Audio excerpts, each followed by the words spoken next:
Hi guys, welcome. This is your Sameer Kohli sir with another lecture of the topic called probability. यहाँ पर एक screen लगी हुई है, यहाँ लैपटॉप लगा हुआ है, वहाँ एक स्क्रीन लगी हुई है. तीनों चीजें देखनी पड़ती हैं whether they are functioning well or not. ये जो फिगर टेढ़ी सी आ रही है ये मेरे से गलती हो गई है. आप एनसीईआरटी की 13.1 खोलो और उसको एक बार सीधा करके देख लो. वो कहता है an urn contains 5 red and 5 black balls.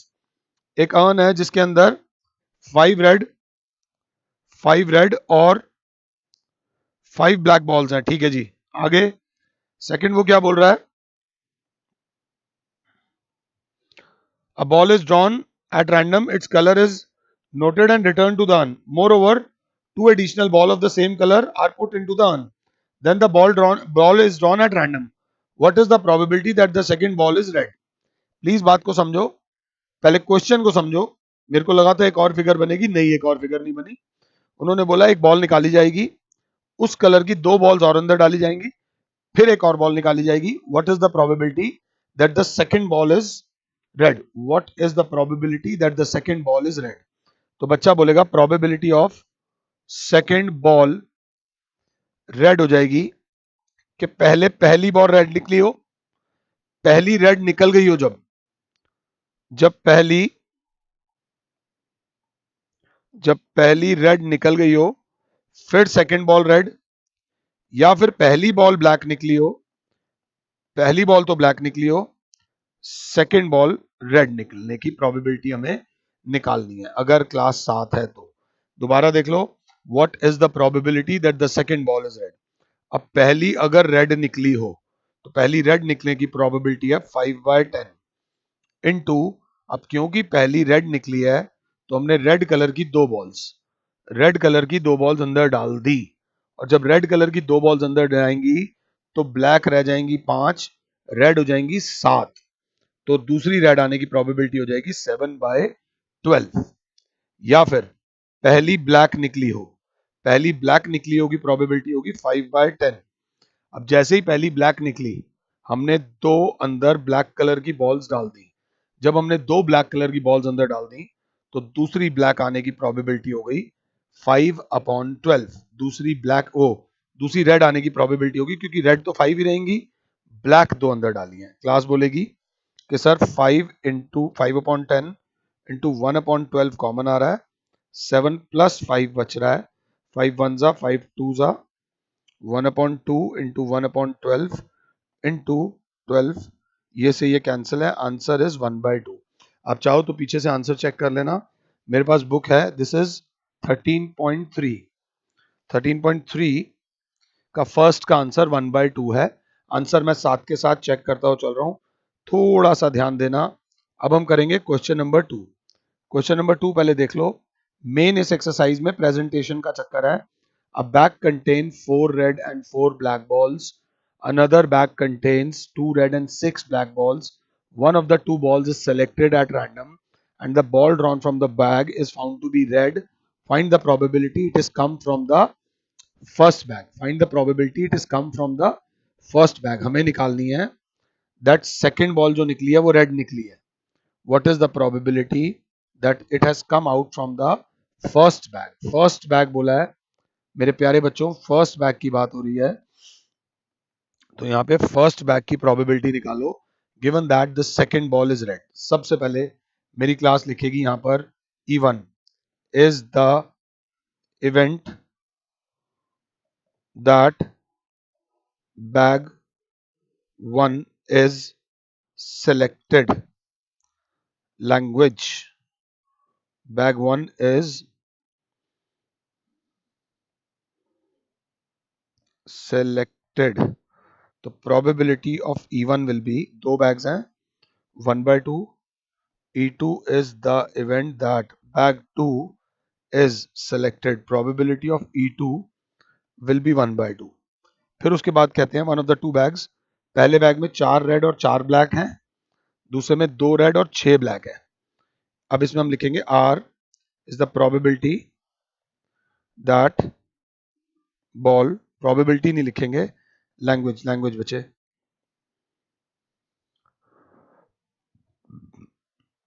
थोड़ा सा नया है.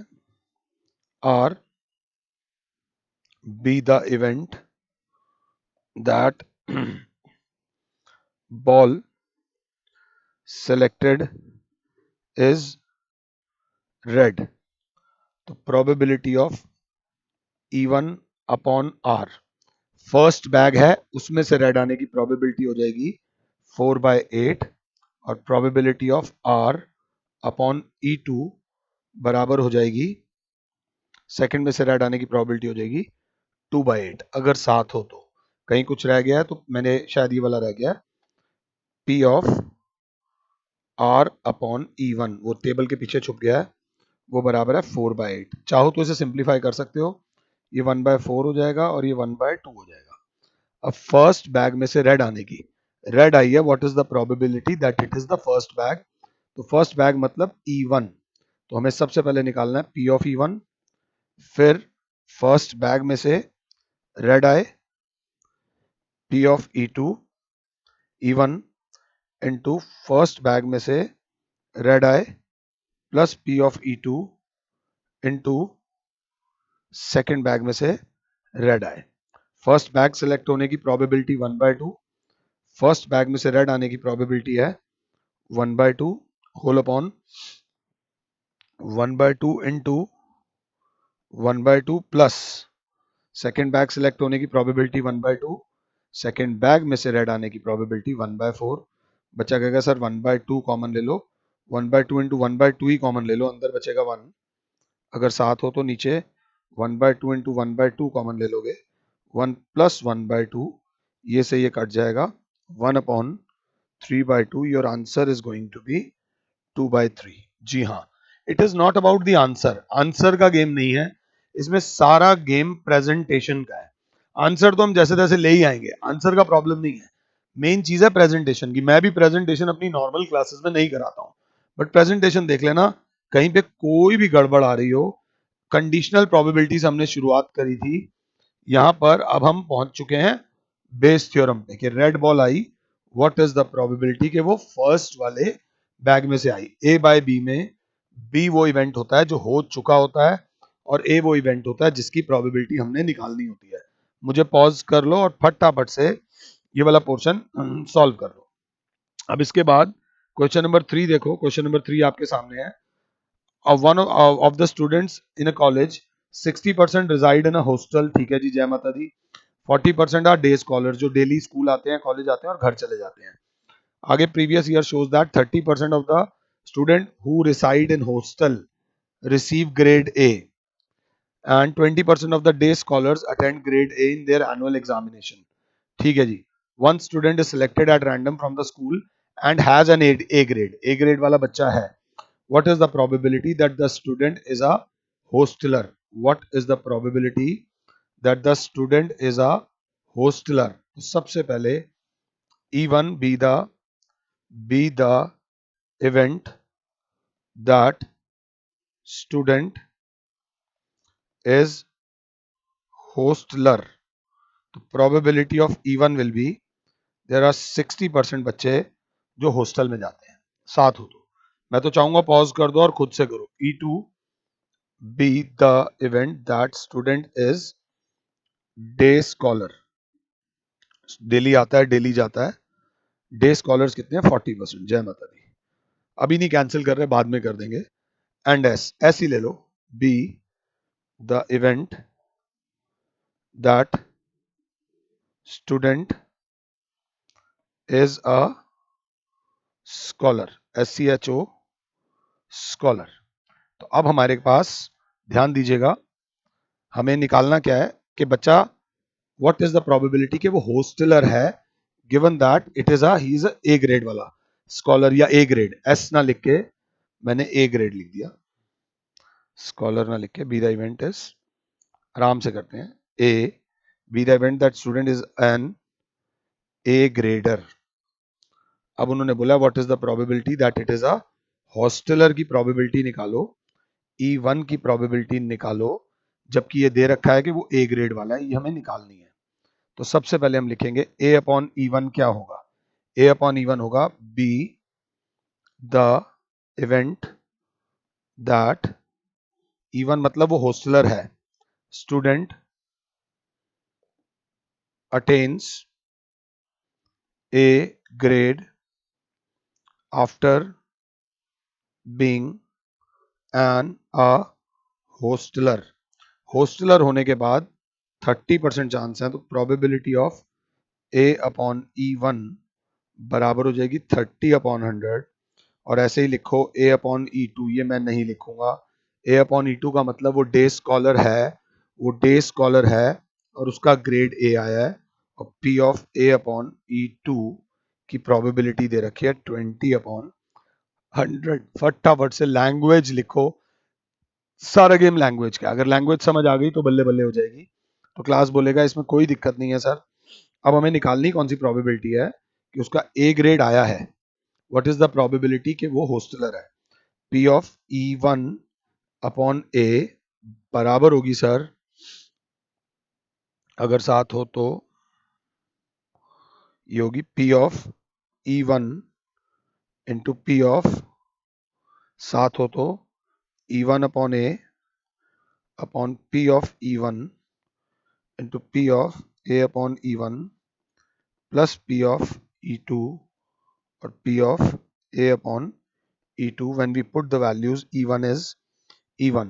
कितने परसेंट बच्चे वो हैं 60/100 into 30/100, 30/100 upon 60/100 into 30/100 plus 40/100 into 20/100। यहां पर आकर ना हमारी जिम्मेदारी थोड़ी खत्म हो जाती है, क्योंकि टोटल गेम कैलकुलेशन का हो जाता है। ऊपर से हमने कॉमन लिया 1/100 इंटू 100 कॉमन ले लिया, तो अंदर बचेगा 60 इंटू 30। और भी ले सकते थे कॉमन, चलो 100 कॉमन ले लेता हूँ, तो 6 इंटू 3 रह जाएगा। नीचे से कॉमन ले लिया 100 अपॉन 100 इंटू 100, तो अंदर बचेगा 6 इंटू 3 प्लस 4 इंटू 2, ये से पूरा ये कट गया 18 upon 6 3 18 plus 8, 18 plus 8 is 26, so that will be 9/13। ऐसा आंसर लाना अपने आप में बड़ी बात है। उई उई उई, आंसर कितना आ रहा है इसका? आंसर हमारा कितना है? 9/13 ही आया है, और 9/13 is the right answer. But main answer निकालना बड़ी बात नहीं है, मेन है क्वेश्चन समझना और क्वेश्चन समझाना। अगर समझा पाया हूं तो माता रानी का नाम लो और अगले क्वेश्चन को एक बार खुद से ट्राई करो, खुद से ट्राई करो। बहुत बहुत बढ़िया क्वेश्चन है, इसमें अगर दिमाग लग गया मींस दिमाग सही चल रहा है। इसमें वो बोलता है इन एन आंसरिंग, आप पढ़ो पहले आराम से, मुझे पॉज कर लो और आप पढ़ो, 2 बार पढ़ो, 3 बार पढ़ो। 4 से 6 नंबर का क्वेश्चन आता है ये, और ये बहुत इजी क्वेश्चन है, इसमें ज्यादा दिक्कत नहीं होती। बेस थ्योरम सबसे ज्यादा आसान है, थोड़ा सा टाइम लेती है बस प्रेजेंटेशन में, और कुछ नहीं है बेस थ्योरम के अंदर, बाकी सब सही है। क्लास ने बोला in an answering a multiple choice test student either knows the answer और गेसेस, या तो आंसर पता है एमसीक्यू में, या फिर हम तुक्का लगाएंगे। जय माता दी। 3/4 भी the probability he knows the answer, 3/4 answer उसको आते हैं, उसको नकल लगाने की जरूरत नहीं। And 1/4 is the probability that he guesses, 1/4 is the probability कि वो तुक्का मार रहा है। Assuming that student who guesses, guess करके सही होने की प्रोबेबिलिटी 1/4 है, गेस करके सही होने की प्रोबेबिलिटी 1/4 है। लास्ट लाइन को ध्यान से देख लेना, what is the probability that student knows the answer given that he answered correctly. What is the probability, answer उसने सही दिया है, आंसर उसने सही दिया है। सबसे पहले E1 फिर E2, मेरा प्यारा बच्चा करेगा। E1 के आगे लिखोगे that student knows the answer. मैं भाग सकता हूं, भागूंगा भी, बट अभी नहीं, अभी नहीं, अभी आपको प्रेजेंटेशन की जरूरत है। B the event student GUE guesses the answer, P of E2 is 1/4। अब C लिख देते हैं event that the answer given by student is correct. हमें दिया क्या हुआ है कि उसने करेक्ट आंसर दिया है। What is the probability that he knows the answer, हमें इसकी प्रोबेबिलिटी निकालनी है कि उसे आंसर आता है। तो सबसे पहले C/E1 और C/E2 क्या होगा? C/E1 इस क्वेश्चन का स्टार है, that he answers correctly given that he knows the answer, तो probability of C upon E1 जो हो जाएगी वो हो जाएगी 1। ये इस क्वेश्चन का सबसे बड़ा कैच है क्योंकि ये कहीं नहीं दिया हुआ। यहां पर बस ये ध्यान दे लेना, जब आपको आंसर पता है तो सही होने की प्रोबेबिलिटी क्या है। जब आंसर पता है तो सही होने की प्रोबेबिलिटी हमेशा 1 होगी, ये बात याद रख लेना। When you know the answer तो आपके सही होने की प्रोबेबिलिटी 1 हो जाती है। और यहां पर ही answers correctly that he assumes that he guesses the answer, तो P upon C upon E2 guess करके सही होने की प्रोबेबिलिटी 1/4 है। अब एक बात और बोलूंगा, एक बहुत क्लोज इंसान था मेरा, बच्चे को मैंने पढ़ाया था, वहां पर यही क्वेश्चन आ गया था, बट वहां पर 5 ऑप्शन दे रखी थी, गेस करके 5 ऑप्शन थी, तो गेस करके 5 वाले में सही होने की प्रोबेबिलिटी 1/5 होती है। हम ना रट लेते हैं कि गैस करके 1/4 होगी।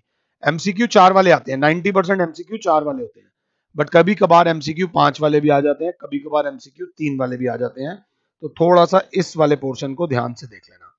अब हमें निकालना है probability of E1 upon C, तो जो होगा probability of E1 into probability of C upon E1 upon probability of E1 into probability of C upon E1 plus probability of E2 into probability of C upon E2। अगर class 7 है, E1 में उन्होंने बोला है that he knows the answer is 3/4, knows के बाद सही आना 1, 3/4 into 1 plus 1/4 into 1/4।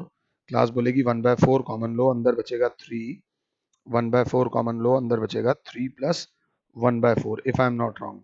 1/4 से 1/4 गया, 4 दिया 12, 13, 3/1 अपॉन 13/4, तो ये ऊपर आ जाएगा 12/13।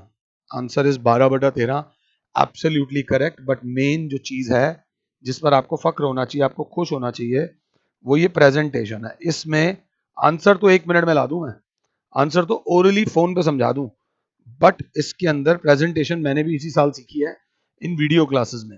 प्रेजेंटेशन का बस ध्यान दे लेना। उसके बाद हमारे पास क्वेश्चन आता है, question number 5।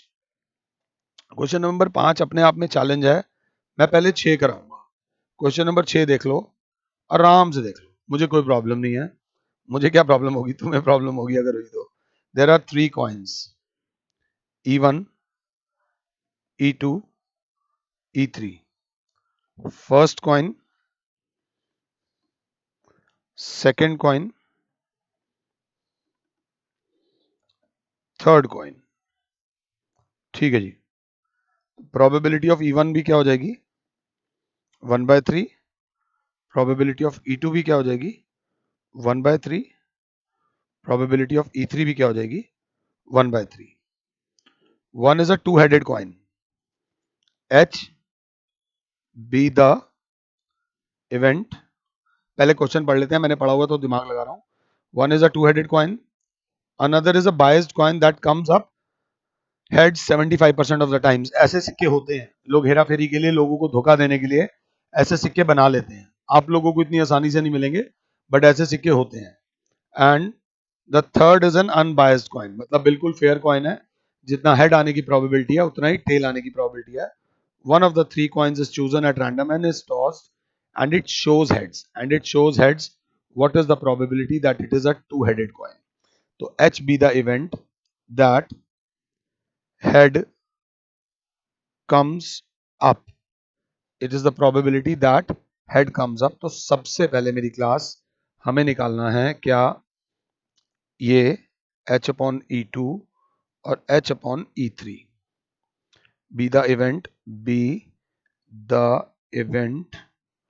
of getting head on first coin। अगर ध्यान से देखो तो probability of H upon E1 जो हो जाएगी, पहले वाला is a two headed coin, दोनों तरफ हेड है, तो प्रोबेबिलिटी हो जाएगी हेड आने की प्रोबेबिलिटी 2/2 मतलब 1। ये लैंग्वेज आप लिखोगे, B the event of getting head on the second coin. Second coin पे हेड आने की प्रोबेबिलिटी 75% है। 75 अपॉन 100 का मतलब होता है 3/4, तो 3/4 एंड तीसरा इज अ फेयर कॉइन, इसमें h अपॉन E3 आने की प्रोबेबिलिटी 1/2 है, इज 1/2।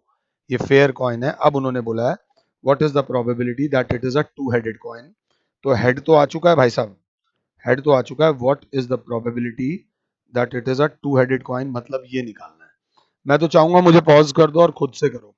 तो इसका बच्चा बोलेगा P of E1 into P of E1 upon H upon P of E2 E1 into P of H upon E1 plus P of E2 into P of H upon E2 plus P of E3 into P of H upon E3। ये ध्यान से देख लो। Put the values, get the answer. Values क्या हैं? E1 V1 सबकी value जो है दैट इज 1/3। थोड़ी जगह की कमी है। आप मुझे पॉज कर लो, मैं ऊपर वाला मिटाने वाला हूं थोड़ा सा। ग्लास बोलेगी वैल्यूज जब पुट करोगे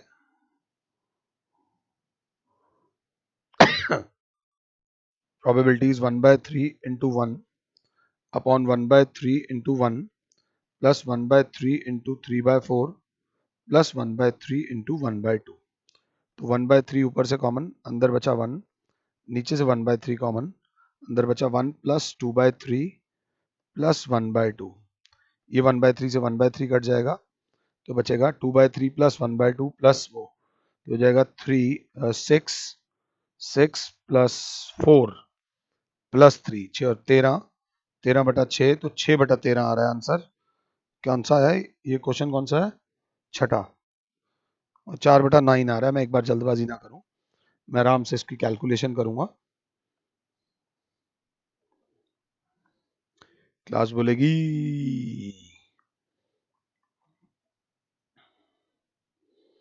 लाइव क्लासरूम में टीचर को बहुत फायदा होता है क्योंकि वहां हमें सिर्फ करने को देना होता है। 1 अपॉन एलसीएम आ जाएगा 6, यहाँ आ जाएगा 6 प्लस 3 2 होता है 4 प्लस 2 3 होता है, तो हो जाएगा 6 और 4 10 और 4 13। हमारा 6/13 आ रहा है। उनका आंसर सिक्स क्वेश्चन का 13.3 है ना। ये अभी तक तो हमारे सारे सही आ रहे थे। लेट मी चेक हमसे गलती कहाँ हुई है।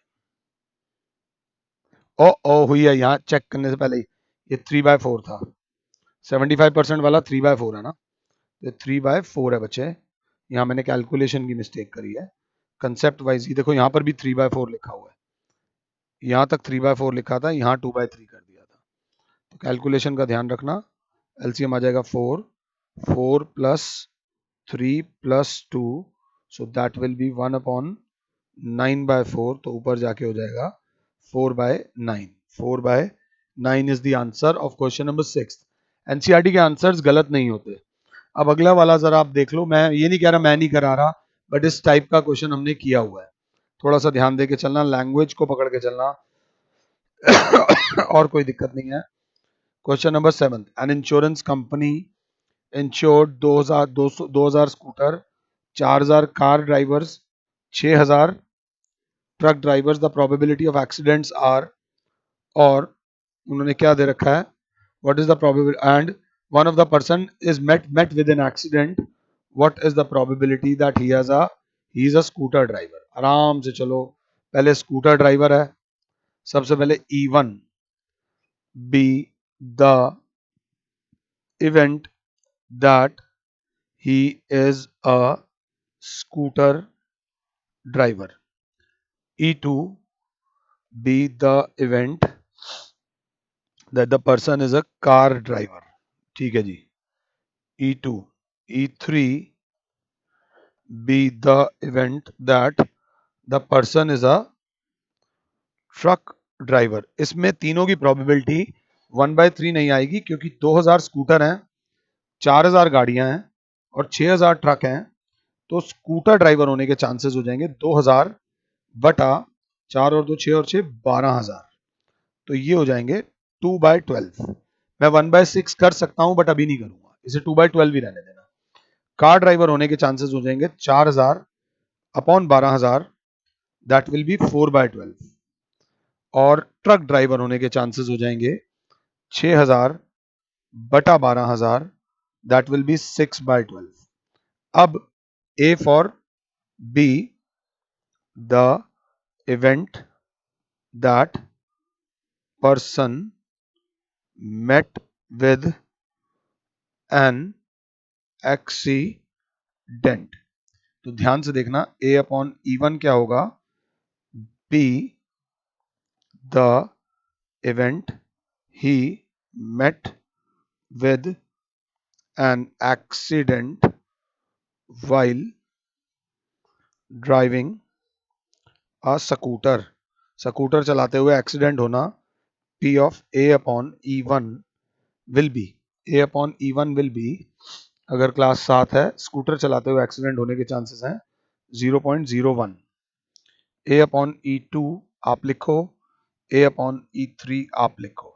लैंग्वेज लिखो तभी आगे बढ़ने का चांसेस है. और कार चला के एक्सीडेंट होने के चांसेस हैं 0.03 और ट्रक चला के एक्सीडेंट होने के चांसेस हैं 0.15. What is the probability that he is a scooter driver? हमें जो निकालना है, लास्ट वर्ड बड़ा इंपॉर्टेंट है. एक्सीडेंट हुआ है, एक्सीडेंट हुआ है. पेन एकदम हैंग हो गया है. अरे बाबा, पेन हैंग हो गया है. करें कुछ क्या? यहाँ पर अगर हमारा पेन हैंग हो गया 2 बारी, तो ये 0.03 होगा, ये 0.15 होगा. हमें जो प्रोबेबिलिटी निकालनी है, एक्सीडेंट हुआ है स्कूटर से, तो ये अब आप जब निकालोगे तो P ऑफ E1 अगर 7 हो तो into P of A upon E1 whole upon P of E1 into P of A upon E1 into P of E2 into P of A upon E2 plus P of E3 into P of A upon E3. तो जो value निकालेंगे वो हो जाएगा 2/12.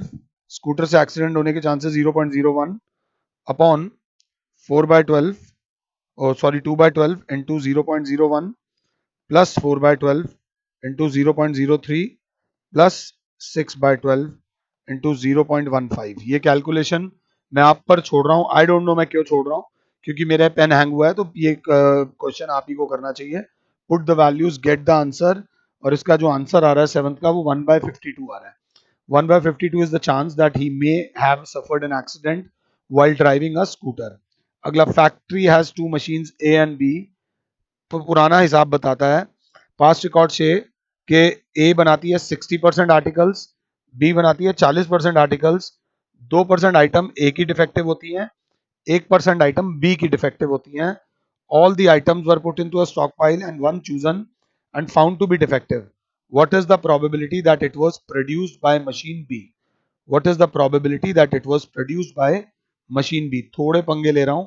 हमारे को defective item मिल गई, defective item मिल गई. What is the probability that it has been produced by machine B? पहला क्वेश्चन है जिसमें B का यूज हो रहा है. तो सबसे पहले B ने बनाया हो, फिर उसके बाद defective item of B whole upon, अगर देखो तो A ने बनाया हो defective item of A plus B ने बनाया हो और B का डिफेक्टिव आइटम. अब सबसे पहले अगर B ने बनाया है तो B बना रही है 40/100.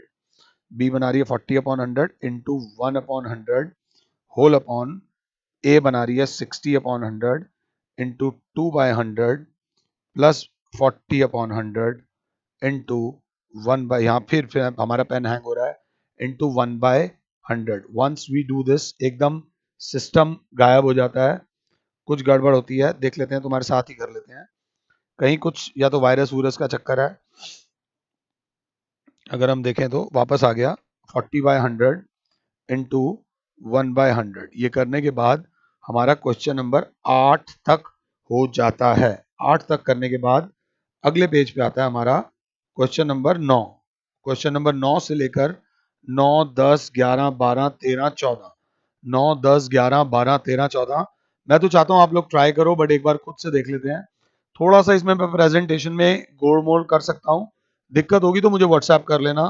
क्वेश्चन नंबर 9 मेरी क्लास पढ़ेगी. मेरी क्लास बोलेगी, two groups are competing for the position of board of directors. The probability that the first and second group will win are 0.6 and 0.4.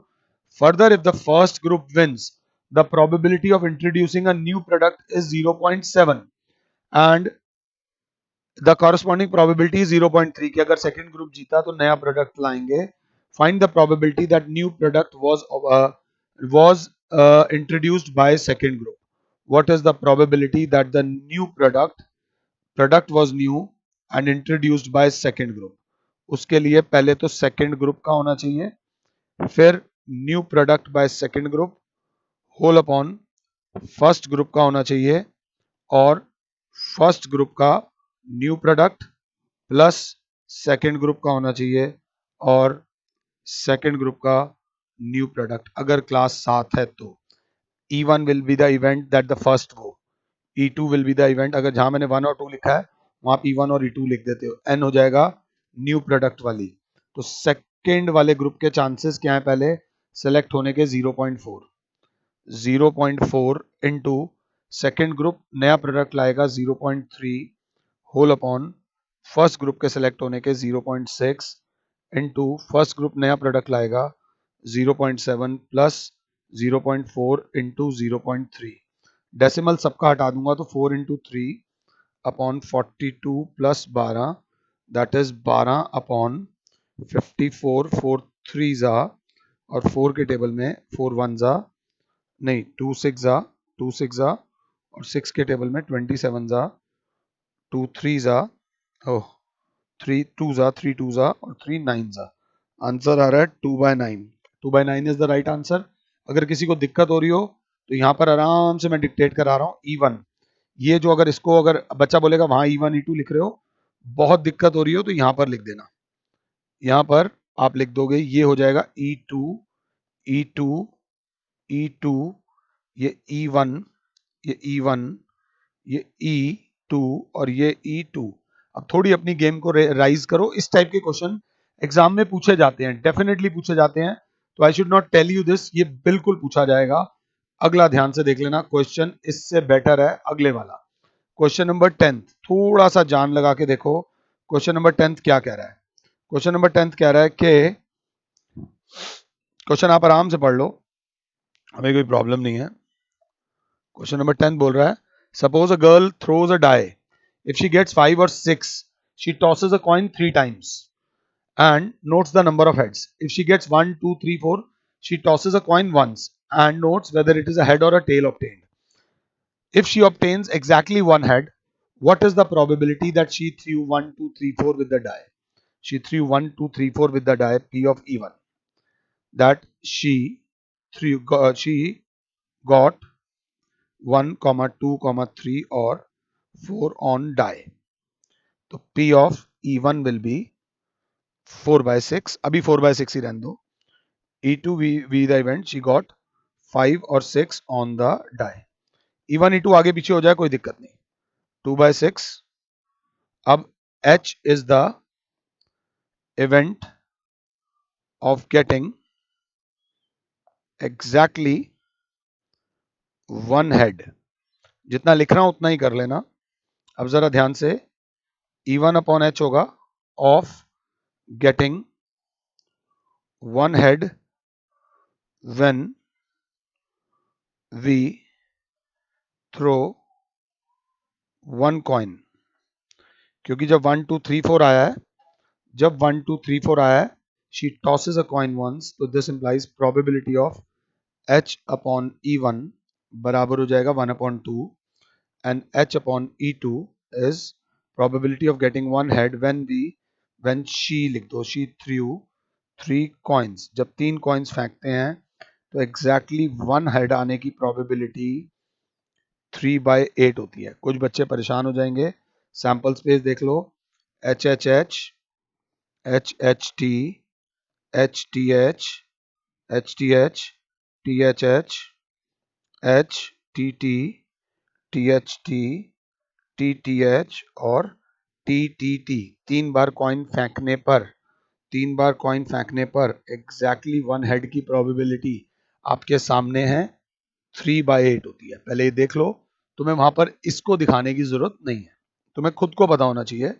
अब उन्होंने बोला है व्हाट इज द प्रोबेबिलिटी उन्होंने बोला है she get exactly one head, what is the probability she three 1 2 3 4 with the die, कि उसका head आया है, और व्हाट इज द प्रोबेबिलिटी कि उसने 1 2 3 4 फेंका हो। तो सबसे पहले P of E1 into P of H upon E1 upon P of E2 into P of E1 H upon E1, ये मेरे से गलती होती है, P upon E2 into P of H upon E2।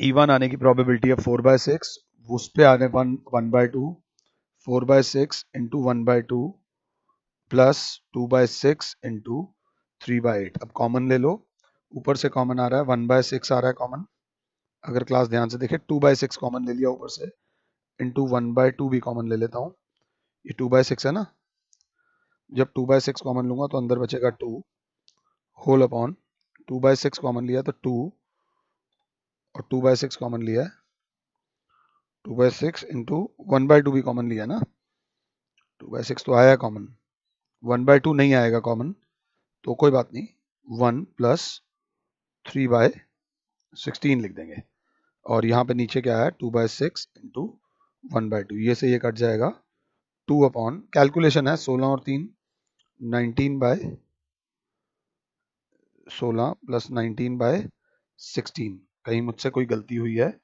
कुछ खतरनाक सा आंसर आ रहा है इसका 10th वाले का, 8/11 कहीं कुछ गलती हुई है, मैं एक बार चेक कर लेता हूँ, गलती यहाँ हुई है लास्ट स्टेप्स में, 4/6 इंटू 1/2 है ना, इनको और काट लेता हूँ, 2 2 ज़ा 2 3 ज़ा 2 2 ज़ा 2 3 ज़ा, और ये 1 ज़ा 3 ज़ा 3 से 3 कट जाएगा, सो ऊपर बचेगा 2/3 इंटू ये 2 से ये भी 2 कट जाएगा, बचेगा 1/3, ऊपर बचेगा 1/3 अपॉन ये 2 से 2 कट जाएगा 1/3 प्लस 1/8, 1/3 बाय एलसीएम आ जाएगा 24, 8 और 3, ये 3 1 ज़ा 3 8 ज़ा 8 ऊपर आ जाएगा 8/11। कैलकुलेशन वो हम लोग करते नहीं है ना आमतौर पे, तो ये वाला था। This was a nice question. 11वां क्वेश्चन बेटा आराम से देख लो, इस टाइप का क्वेश्चन हमने आपको एग्जांपल्स में कराया हुआ है, आई am not running with it, आप खुद से देख लो, पूरा पढ़ने के लिए तैयार हूँ। Manufacturer has 3 machines A B and C, A बनाती है 1% डिफेक्टिव, बी बनाती है 5% और सी बनाती है 7% डिफेक्टिव, ए बनाती है 50% मशीनें वो चीजें, बी बनाती है 30% और सी बनाती है 20%।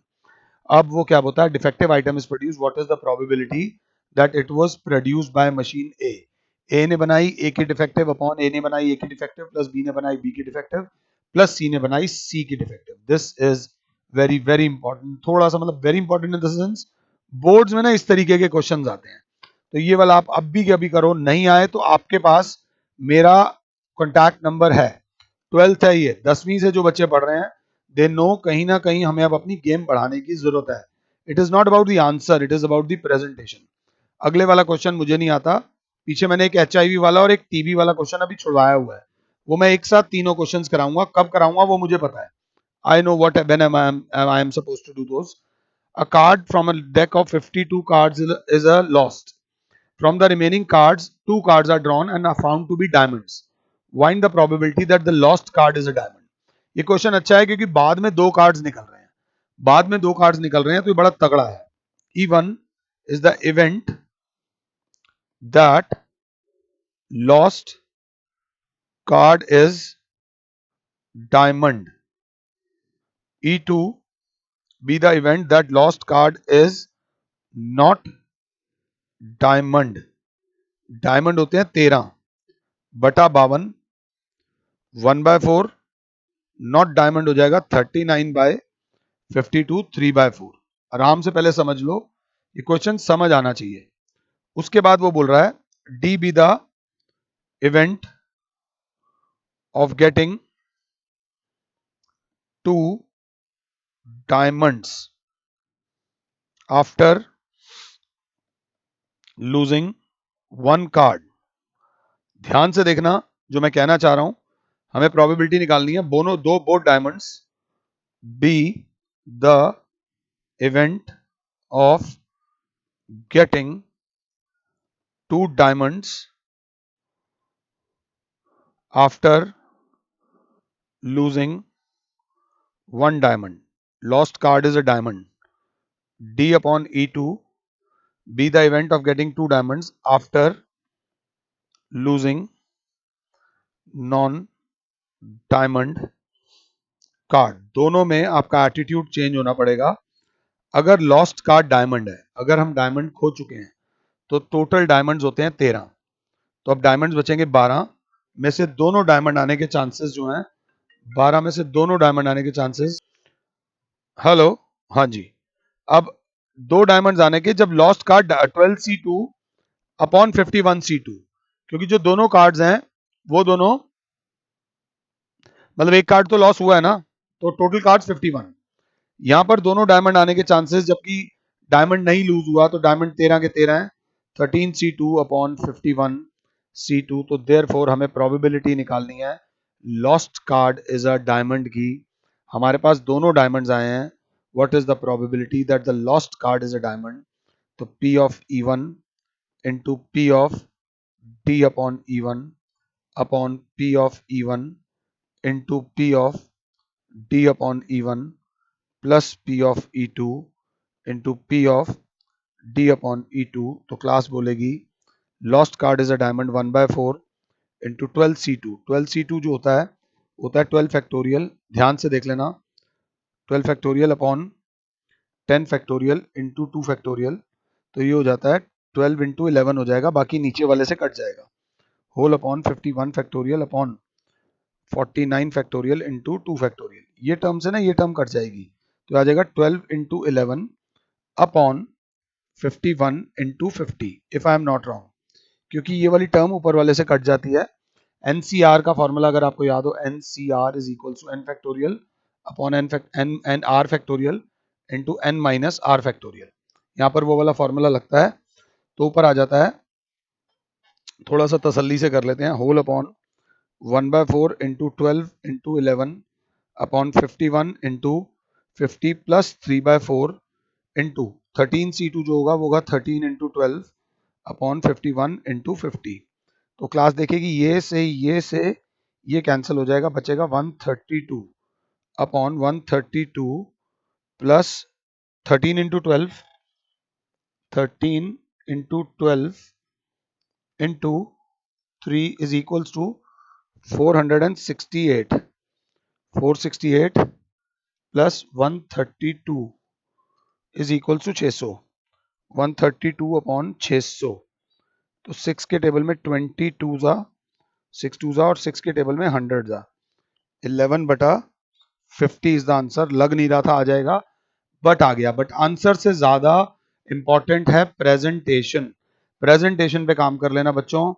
इस पूरी एक्सरसाइज का जो सबसे ज्यादा इंपॉर्टेंट क्वेश्चन है, जो एग्जाम वाइज नहीं, जो कंसेप्ट वाइज है, वो है क्वेश्चन नंबर 12 जो हमने किया, और एक और है जो क्वेश्चन नंबर 13 है. क्वेश्चन नंबर 13 को भी बहुत ध्यान से देख लो. क्वेश्चन नंबर 13 इतना आसान नहीं है, थोड़ी सी जान लगानी पड़ेगी.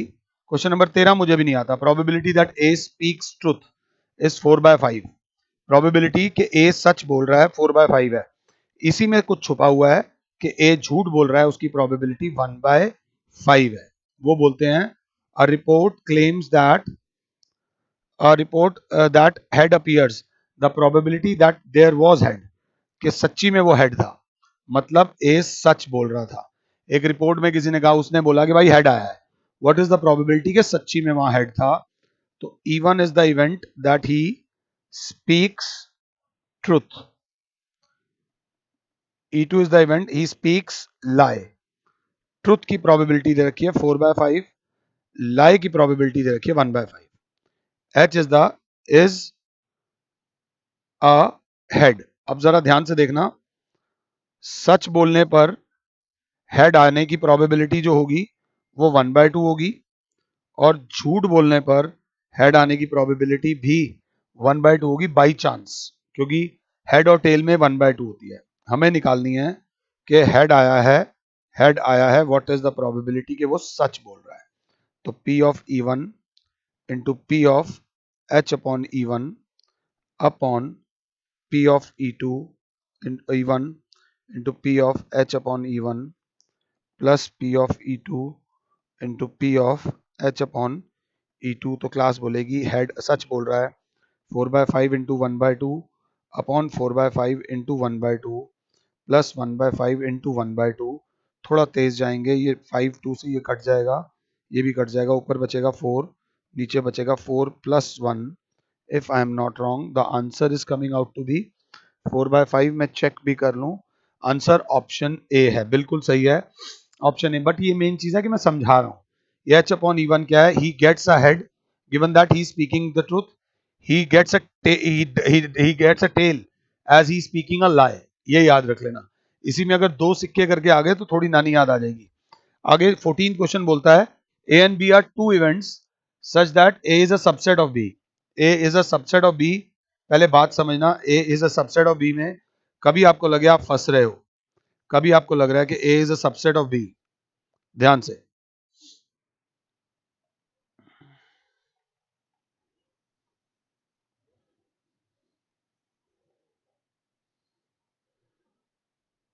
इसमें A is a subset of B का फिगर बना लेना, ए अंदर आ जाएगा, बी बाहर आ जाएगा, मतलब ए इंटरसेक्शन बी जो हो जाएगा वो ए हो जाएगा। आपको ये समझ आना चाहिए। A is a subset of B, which of the following statement is correct. वो कह रहे हैं P of A by B is equal to P of B by P of A. वैसे तो P of A by B होता है P of A intersection B upon P of B, क्योंकि P of B नीचे आता है तो भाई तुम तो स्टेटमेंट गलत हो, आगे देखा ही नहीं। सेकंड क्या है, P of A by B is less than P of A, तो P of A intersection B upon P of B is less than P of A. तो देख लेते हैं, अभी इसको मैं थोड़ा सा कंफ्यूज हूँ, थर्ड वाली भी मेरे को पता नहीं है और फोर्थ वाली भी मुझे पता नहीं चल रही। इसमें 13.3 में ऑप्शन सी दे रखा है कि P of A by B is greater than equal to P of A. तो P of A by B होगा P of A intersection B upon P of B. तो ध्यान से देखें, P of A intersection B जो दे रखा है वो दे रखा है A, P of A upon P of B. तो अगर पी ऑफ बी, ध्यान से देख लेना, 1 है, अगर पी ऑफ बी 1 है तो ये इसके बराबर आ जाएगा, और अगर पी ऑफ बी 1 से कम है तो 1 से कम है तो ये इससे बड़ा होगा, तो ये वाली स्टेटमेंट क्या हो जाएगी, ट्रू। थोड़ा सा खुद वैल्यूज पुट करके देख लेना।